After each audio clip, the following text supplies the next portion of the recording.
ನಮಸ್ಕಾರ. Kaatera ಥಿಯೇಟರ್ನಲ್ಲಿ block buster hit ಆಗಿದ್ದು ನಿಮಗೆ ಗೊತ್ತೇ ಇದೆ. ಸುಮಾರು 250 ಕೋಟಿಯವರೆಗೂ ಒಂದೇ ಭಾಷೆಯಲ್ಲಿ ಕಲೆಕ್ಷನ್ ಮಾಡಿತು ಡಿ ಬಾಸ್ ಕಾಟೇರ. ಇದೀಗ ಇವತ್ತು ಕಾಟೇರ OTTಯಲ್ಲಿ ರಿಲೀಸ್ ಆಗಿದೆ. ಜಿ ಆಪ್ನಲ್ಲಿ ಜನ ಸಿನಿಮಾ ತಮ್ಮ ಮನೆಯಲ್ಲಿ ಮೊಬೈಲ್ಗಳಲ್ಲಿ ಎಂಜಾಯ್ ಮಾಡ್ತಿದ್ದಾರೆ.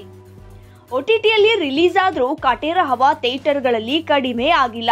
7ನೇ ವಾರದಲ್ಲೂ ಕಾಟೇರ ಚಿತ್ರಮಂದಿರಗಳಲ್ಲಿ ಮುನ್ನುಗ್ತಾ ಇದೆ.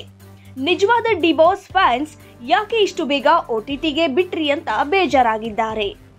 ಈಗಲೂ ಜನ ಕಾಟೇರನ ಬಿಗ್ ಸ್ಕ್ರೀನ್ ಮೂಲಕನೇ ನೋಡಬೇಕು ಅಂತ ಮುಗಿಬೀಳ್ತಿದ್ದಾರೆ. ನೋಡಿ ಒಮ್ಮೆ 7ನೇ ವಾರದ ಥಿಯೇಟರ್ ಲಿಸ್ಟ್ ನೋಡಿ ನಿಮಗೆ ಗೊತ್ತಾಗುತ್ತೆ.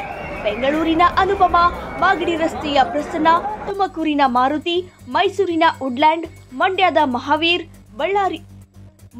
ಮಹಾವೀರ, ಬಳ್ಳಾರಿಯ ಮೂವಿ ಟೈಮ್, ದಾವಣಗೆರೆಯ ತ್ರಿಶೂಲ್ ಹೀಗೆ ರಾಜ್ಯಾದ್ಯಂತ ಯಶಸ್ವಿ ಪ್ರದರ್ಶನ ಕಾಣ್ತಿದೆ.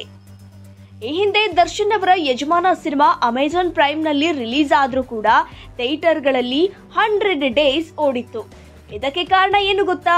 ಮೊಬೈಲ್ ಅಥವಾ OTT ಸಬ್ಸ್ಕ್ರೈಬ್ ಮಾಡದ ಅದೆಷ್ಟೋ ಮಂದಿ ಗ್ರಾಮೀಣ ಭಾಗದ ಜನ ದರ್ಶನ್ ಅವರ ಫ್ಯಾನ್ಸ್ ಇದ್ದಾರೆ.